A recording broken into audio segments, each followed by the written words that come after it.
It's been nearly 3 years since we last caught up with the coolest kids in Hawkins, Indiana. Unless of course you've been watching their multiple D&D live streams. But with the release of Stranger Things Season 4 on the horizon at last, it looks like we'll finally be reunited with Will Byers' bowl cut. You gotta admire the commitment. What little we know about the new season has been gleaned from teasers, trailers, press releases, tweets, and TikToks. But if you're too lazy to scroll through the hashtags and too busy to rewatch all 3 seasons leading up to this one, don't worry, we got you covered. Here's everything you need to know before you watch Stranger Things Season 4. Season 1 of Stranger Things introduces us to the small town of Hawkins, Indiana, and a group of D&D playing nerds who inhabit it. Now, it's important to remember that this is 1983, and believe it or not, nerds would not be cool for another 30 years, at least. I know, it's tragic, right?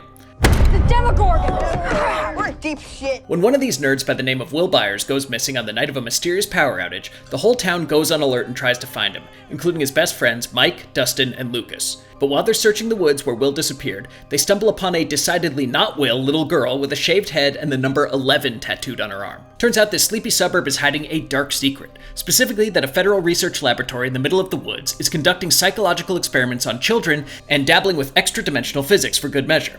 11, as she comes to be called, is just one of the, presumably, at least 11 children who were part of these experiments, which granted her psychic powers like telekinesis and remote viewing, even seeing into other dimensions. But, as you can guess, conditions in the lab were not super great for the children being subjected to the experiments, so 11 escaped the first chance she got, which happened to be when she was forced to open a portal to another dimension. The boys take 11 to Mike's basement to keep her safe from the big bad government scientist led by Dr. Brenner, who raised 11 since birth and helped her hone her psychic powers. She reveals to them that Will is trapped in a dark dimension that they come to call the Upside Down, and that he's hiding from a multi-dimensional monster that they come to call the Demogorgon, because that's what they were fighting in their D&D game the night Will went missing. Oh, and Mike starts developing a bit of a crush on 11. Meanwhile, Will's mother Joyce goes to Police Chief Jim Hopper to report that her son is missing, and that she's been communicating with him through the phone and lights in her house. Hopper starts to investigate the lab. Joyce encounters more electric phenomena in her home that she is convinced is Will trying to contact her. This freaks everyone out, including Will's proto-emo kid brother, Jonathan. Coincidentally, Jonathan has been crushing on Mike's sister Nancy, but she's been crushing on cool kid Steve Harrington, setting up a classic high school love triangle. Nancy brings her straight-laced friend Barb to a party at Steve's house, where she gets taken by the Demogorgon to the horror of the whole town. Where's Barb? Shouldn't you know? What's that? No one cares? Damn. Justice for Barb. It's around this time that the state police find a dead body in the quarry, cause what's a good small-town mystery without a quarry? That supposedly belongs to Will, but no one actually buys that it's Will, and when Hopper breaks into the morgue to investigate it, he cuts into the body and finds that it's just an empty husk filled with stuffed animal stuffing?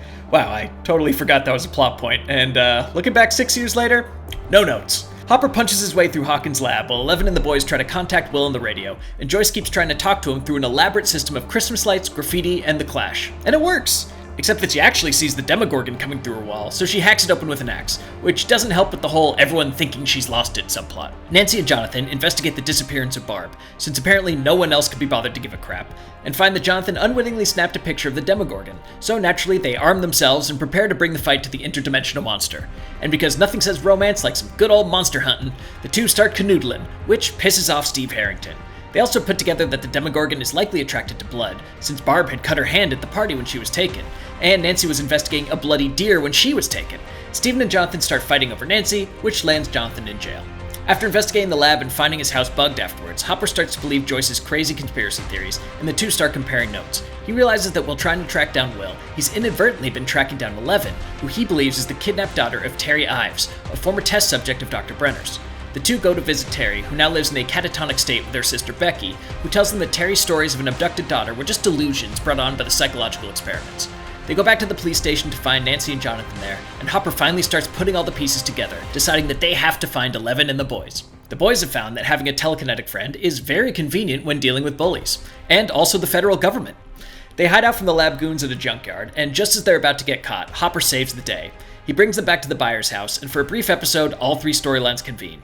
They use this convenience to get 11 to try to find Will and Barb in the Upside Down, using a homemade sensory deprivation tank. 11 finds Barb's dead and decaying body, again, justice for Barb, and Will hiding in the Upside Down version of his makeshift fort.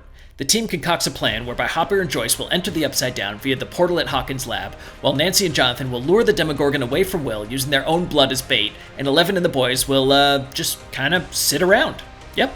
And the plan pretty much works. Oh, except that Steve Harrington kind of screws up Nancy and Jonathan's monster baiting, but ends up saving Nancy from the Demogorgon in the process, so we like him again. The kids get cornered by Dr. Brenner and the lab goons, only to have the Demogorgon bust into the school and eat Brenner's face. Nice.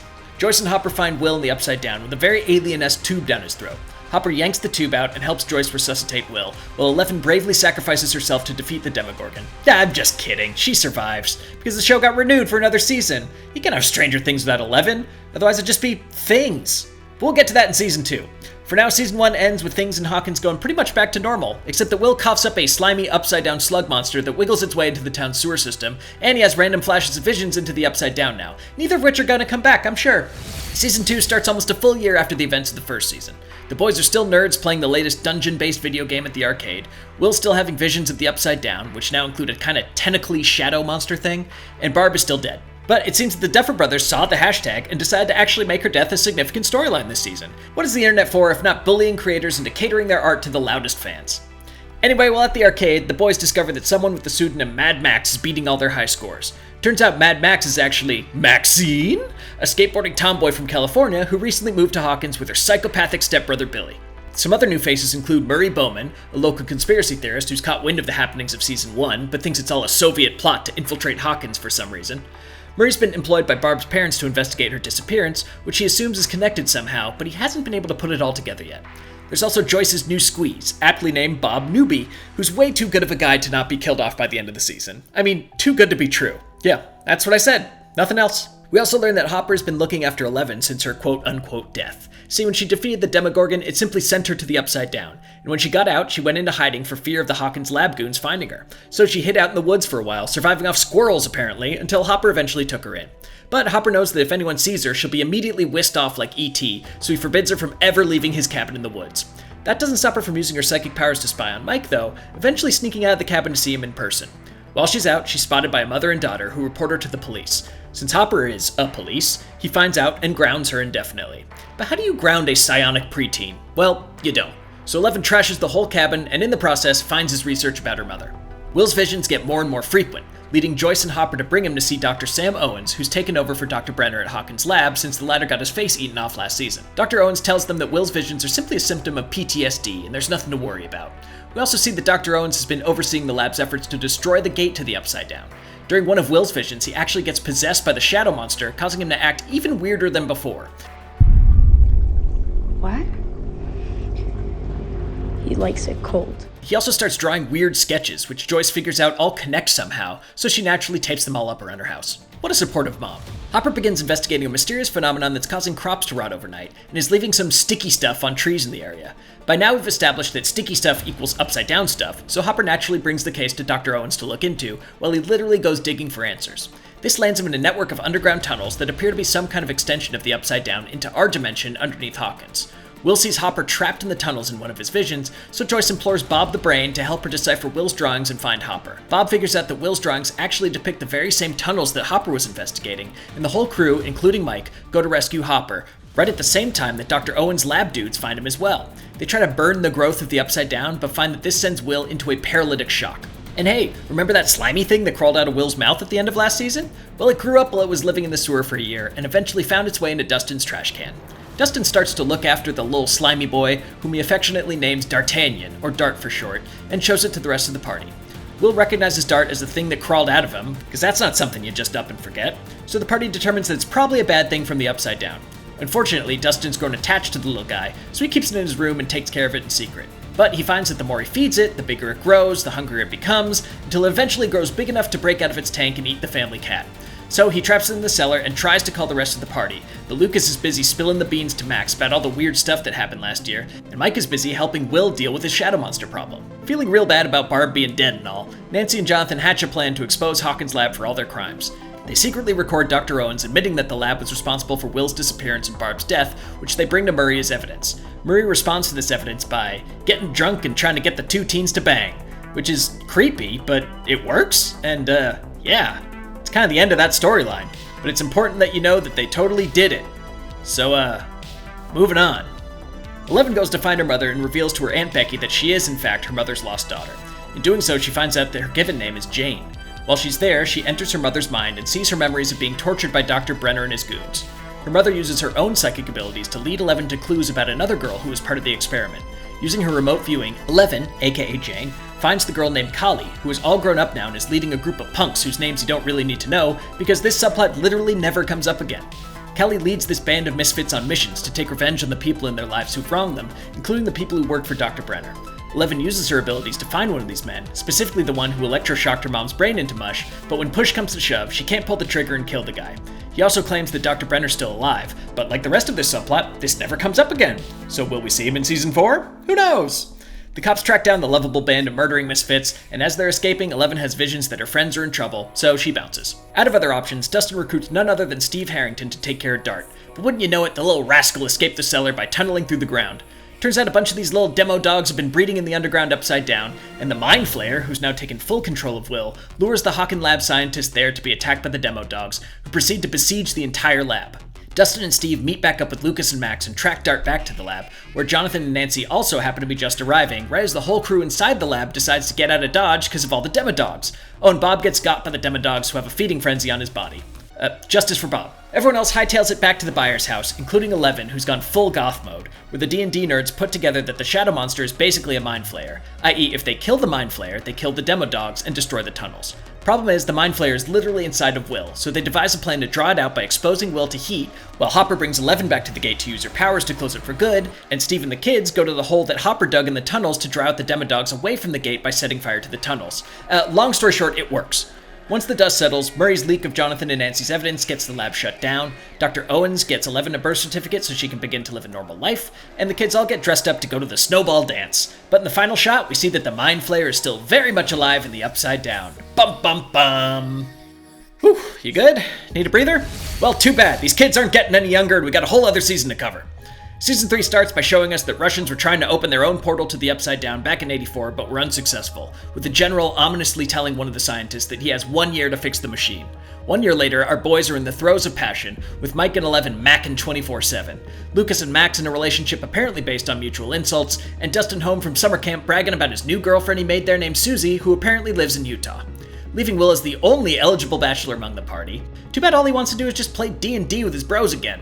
Nancy and Jonathan are also still together, and both have taken up internships at the local paper, the Hawkins Post, where Nancy's talent is wasted on her dismissive bosses. And Steve has taken a job at the ice cream parlor of the new mega mall that's open in Hawkins called Starcourt, which also happens to be the base of operations for a covert Soviet plot to open another portal into the Upside Down. Classic. Speaking of the Upside Down, Max's stepbrother Billy crashes his car near a warehouse at the edge of town, gets sucked inside by some mysterious force that's also been driving local rats crazy and exploding them, coagulating their body mass for some sinister yet to be revealed purpose. This force possesses Billy's body and mind, much like the Mind Flayer did to Will last season, and coerces him to start bringing other people to the warehouse. 11, showing off her remote viewing powers to Max, sees Billy being super shady, so they seek him out only to find him being suspiciously friendly, along with one of the people he brought to the warehouse. Around this time, Will's connection to the Mind Flayer starts acting up again, convincing him that the creature's back somehow, or rather, that it never really left. The boys bring this info to the girls, who tell them about Billy, and the party makes a plan to trap him in the sauna at the local pool in an attempt to draw the Mind Flayer out of him, but it doesn't work. Meanwhile, Nancy gets a tip about the psycho rats from someone who called the Post, and, trying to prove she's a real journalist, starts investigating the issue herself. She finds that rats have been feasting on all sorts of household chemicals around town, and tries to bring this story to her higher-ups, but they brush her off, so she goes rogue. She finds that the woman who called in the tip has also gone crazy, eating fertilizer herself, which sends her to the hospital. Nancy visits her at the hospital and discovers that her conditions match what happened to Will when he was possessed. She brings this information to the kids, and they, along with Jonathan, go to investigate some other suspected victims of the Mind Flayer.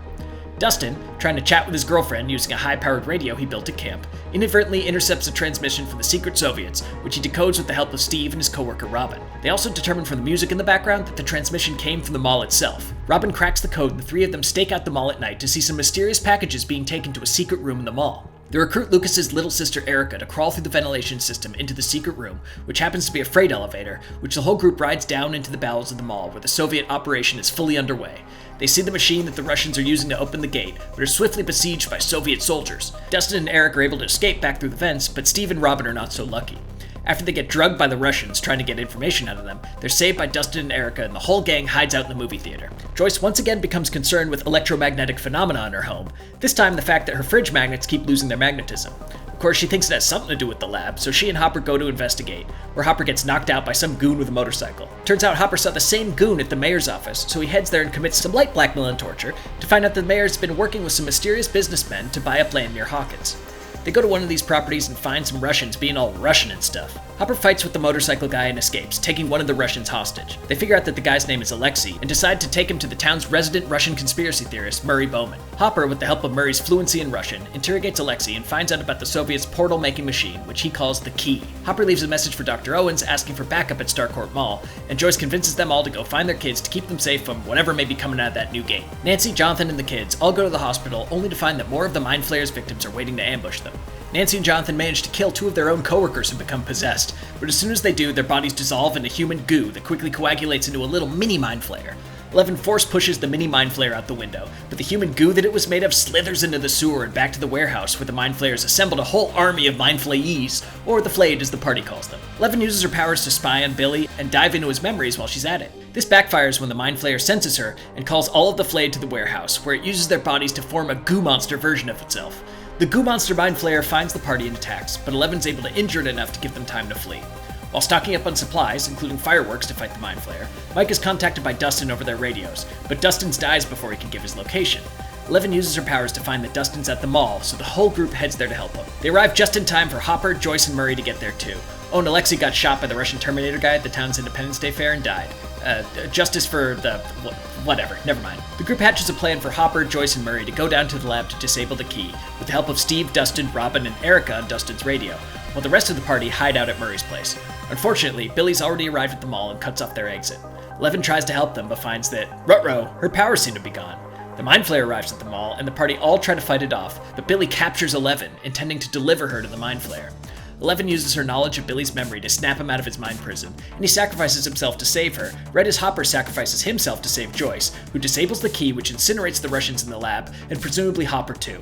With the key disabled, the gate closes, which kills the Mind Flayer, just in time for the military to arrive, and cover the whole thing up. Hooray, America! 3 months later, the burning of Starcourt becomes a national story, and the news can't help but spin it and all the other freaky stuff in Hawkins on the satanic panic associated with D&D. The Byers family pack up and move to California with 11, who still appears to be sans psychic powers. Jonathan and Nancy lament that he has to leave, and Mike and 11 vow to see each other on the holidays. Everyone says their tearful goodbyes, and the boys donate all their D&D stuff to Erica, passing the torch to a new generation of nerds. And that's where we left off. Oh, except that Hopper's definitely still alive in a Russian prison that's likely doing its own experiments in the Upside Down. We know this because a mid-credits scene shows a prisoner being fed to a full-grown Demogorgon, and a teaser for season 4, which was released over 2 years ago, shows Hopper in chains working on a Russian railroad. What we don't know is how this ties back to Hawkins, what it has to do with a spooky house where a guy apparently murdered his family back in the 50s, and what any of this has to do with a new supernatural threat that the show's creators have revealed is named Vecna, after the infamous Lich King from D&D. We also know from teaser and trailer footage that we'll be diving much deeper into Dr. Brenner's experiments on 11 and the other children in Hawkins' lab. Will we see more of Brenner's test subjects all grown up? Will 11 get her powers back? Is Will ever gonna get a normal haircut? For these answers and more, we'll just have to watch when season 4 drops on Netflix, May 27th and July 1st. Until then, stay frosty, boys.